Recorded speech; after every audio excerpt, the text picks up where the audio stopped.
না, যখন সব মডেল একসাথে থাকে তখন তুমি কি করে ভেবে নাও যে তোমার বান্ধবীরা তোমাকে ঠিক করে ভিডিও করতে দেবে?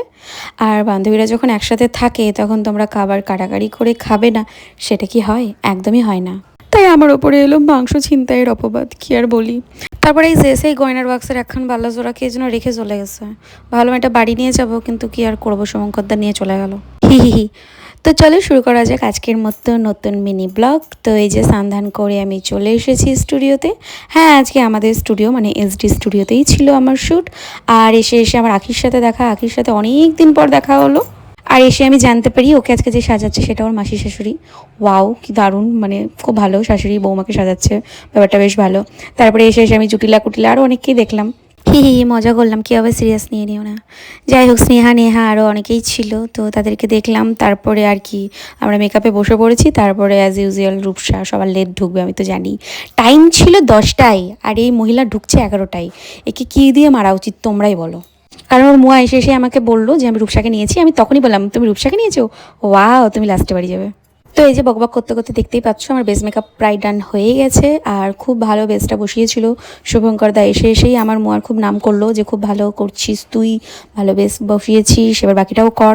তারপরে দাদা দিয়ে চলে গেল এটা। তো আমরা খেয়ে নিলাম টুক করে, খাচ্ছিলাম আর মেকআপ করছিলাম, বেশ ভালোই লাগছিল ব্যাপারটা। তারপরে এই যে আইলুকে চলে গেছিলো সবাই ফার্স্ট কিন্তু আমার মোয়াই কাজ করছিল। তারপরে সঞ্জীব দা নিয়ে এসেছিলো আমাদের সবার জন্য কোল্ড ড্রিঙ্কস, তো সেটাও দিয়ে দিল আমাদের সবাইকে। তো টুক করে খেয়ে নিলাম। খাওয়া দাওয়া চলতেই আছে আমাদের, আর কাজও চলছে। ভেবো না যে শুধু খেয়ে যাচ্ছি, আমরা কাজও করছিলাম। তারপরে একটা দিয়ে শুভঙ্করদার মন ভরেনি বলে আবার আমাদেরকে একটা দিয়ে গেল। তো যাই হোক, খাওয়া দাওয়া তো জীবনের অঙ্গ, তাই না বলো? এটার জন্যই তো এত কিছু করা। আর এই যে এটা হচ্ছে শুভঙ্করদা, তোমাদেরকে হাই করে দিল। তো দেখতেই পাচ্ছ আর বুঝেই গেছো আজকে ছিল শুভঙ্করদা স্টুডেন্ট ওয়ার্ক। তো সেটা হচ্ছিল আমাদের স্টুডিও বহরমপুর এসডি স্টুডিওতেই, যেটা স্বর্ণদ্বীপের। আমারও বলা যেতে পারে, যেহেতু স্বর্ণদ্বীপ এখন আমার হাজব্যান্ড। তো এই যে দেখতেই পাচ্ছ এখানে আমার বেস মেকআপ ডান হয়ে গেছে। তারপরে আমরা চলে যাবো লাঞ্চে। তো লাঞ্চ আজকে আমি নিয়ে এসেছিলাম পাস্তা, নিয়ে এসেছিলাম বলাটা ভুল হবে, কারণ আমার বাড়িতেই যেহেতু হচ্ছিলো, আমার শাশুড়ি রান্না করে দিল। তো খাচ্ছিলাম না, আর ভাত খেতে আমার একদম ইচ্ছা করছিল না দুপুরবেলায়। সবাই যেহেতু হালকা পাতলা খাবে, তাই আমিও হালকা খাবারই খাবো। এখন বাইরের খাবার খাওয়াটা আমি বন্ধই করেছি প্রায়। তারপরে দেখতেই পাচ্ছ যে স্নেহাও খাবার নিয়ে এসেছিলো চাউমিন, আর আমরা সবাই স্কুলের টিফিনের মতো ভাগাভাগি করে খাচ্ছিলাম। বেশ ব্যাপারটা ভালো ছিল। তারপরে আমার মোয়া নিয়ে এসেছিলো চিকেন, আর এই চিকেন নিয়ে লেগে গেছিলো মারামারি। তোমরা দেখো আমি কয়টুকু একটা পিস নিয়েছি, আর এইটা নিয়ে আমাকে অপবাদ দেওয়া হলো আমি নাকি বড় পিসটা তুলে নিয়েছি। বিশ্বাস করো ওই পিসে শুধু হাড় ছিল, আমি চিকেনের একটুও কিছু পাইনি। কিন্তু এরা বিশ্বাস করলো না, ভাবলো আমি ছিনতাইবাজ। তো আবার কি ছিনতাই? মাংস ছিনতাই। আর এখানে স্নেহাকে নিয়ে দাদা ভেল করছিল, ওকে বলছিল তুই জবা ফুলের মালা পর, এই পর সেই পর। যাক, তার মানে দাদাও বুঝতে পেরেছে স্নেহাকে দিয়ে গাঁদা ফুলের মালা পরালে হবে না, ওকে জবা ফুলের মালাই পরাতে হবে। যাই হোক, সমঝদার কই সারাই কাফি হ্যাঁ। তো এই যে এখানে আমার 90% লুক ডান হয়ে গেছে, শুধু বাকি আছে আমার কলকাটা। তারপরে আমি জুয়েলারি পরবো, তাহলেই হয়ে যাবে আজকে আমার লুক কমপ্লিট। এই যে জুয়েলারি পরে আমি চলে এসেছি, আর কলকা এখানে চলছে। কলকা পুরোপুরি কমপ্লিট হয়নি, আর শুধু আজকে গাল কলকাই হবে। আর এখানে দেখতেই পাচ্ছ গাল কলকাও কমপ্লিট। তো 90% লুক তোমরা দেখেই নিলে। এবার এখানে দাদা আমার মাথায় ফুলটা একটু সেট করে দিচ্ছিল, কারণ আমার মোয়া একটু সেট করতে গিয়ে লুজ করে দিয়েছিল ফুলটা। তো যাই হোক, প্রথমবার ওরা কাজ করছে, এটা হতেই পারে। তো দাদা ওকে দেখিয়ে দিল যে এই টেকনিকে ফুলটা দিতে হয়। তো সেটা দেখে নিচ্ছিল, আর সেটাই চলছিল কাজ। আর আমার পেছন দিয়ে রূপসা ভেল করে বেড়াচ্ছিলো, তোমরা দেখতেই পারলে। আর একটা জিনিস তোমাদেরকে না বললেই না, সেটা বলছি। তো তার আগে আমার ফাইনাল লুকটা দেখো। তো এই যে এটা হচ্ছে আজকের আমার ফাইনাল লুক।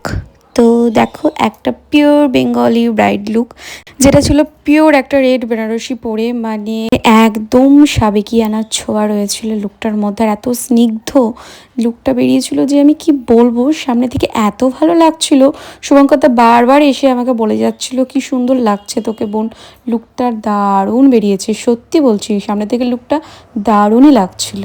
তো আজকে আমার মোয়া ছিল পার্বতীদির কাজ কিন্তু খুবই ভালো, খুবই খুবই খুবই খুবই ভালো। আমার তো পার্সোনালি বেস্ট লেগেছে দিভাইয়ের কাজ। তো আমি এটাই বলবো, যদি দিভাইয়ের কাজ তোমাদের ভালো লাগে, দিভাইকে তোমরা চোখ বন্ধ করে বুক করতে পারো। তারপরে দাদা চলে আসে লাইভ ভিডিও করতে, আর এখানে আমাদের একে একে সবাইকে লাইভে বসিয়ে দিয়েছিল, তো দেখতেই পাচ্ছ। আর লাইভে বসেও যে সবাই চুপ ছিল তা কিন্তু নয়, সবাই বকবক করছিল লাইভ শুরু হওয়ার আগে। লাইভ শুরু হয়ে যাওয়ার পরে কিন্তু সবাই চুপ ছিল। আর এই যে আজকে আমার আখির সাথে অনেকদিন পর দেখা হয়েছে, সেটা বললামই, ও লাল আমিও লাল, হি হি, দুই বান্ধবী। তো যাই হোক, আর এই যে এটা হচ্ছে আজকের আমার মোয়া পার্বতী দিভাই। দিভাই হাসছিল না টেনশনে। আমি দিভাইকে বললাম একটু হাসো, তুমি খুব সুন্দর লুক করেছো। তারপরে দিভাই হাসলো, মানে এত ইনোসেন্ট আর এত ভালো যে কি বলবো। তারপরে দেখিয়ে দিই আমাদের ব্যাকগ্রাউন্ডের অবস্থাটা। এইভাবে সবাই লাইন দিয়ে দাঁড়িয়েছিলাম কে আগে শ্যুট করবে। তো যাই হোক, আমি সেকেন্ডেই পেয়ে গেছিলাম লাইন। তারপরে সুদীপ্তদা ফটো ভিডিওগুলো কমপ্লিট করে নিচ্ছিল। আর একটা কথা যেটা তোমাদের আজকে আমি বললাম, সেটা হলো এই যে আমি আজকে কি কালারের শাড়ি পরেছি, রেড। আজকে কিন্তু যতজন ছিলাম, মানে 6 জনের মধ্যে 4 জনই ছিলাম আমরা সবাই রেড শাড়ি পরে। মানে বুঝতে পারছো, আজকে ছিল পুরোপুরি লালের ছড়াছড়ি। এটাই তোমাদেরকে বলার, মানে লাইভে তোমরা দেখতে পাবে সব লাল সব লাল। যাই হোক, ভাগ্য ভালোর জন্য স্নেহা হোয়াইট পেয়ে গেছিলো, ওই জন্য ও মাঝে বসেছিল, সেটা আমরা আটকাতে পারিনি।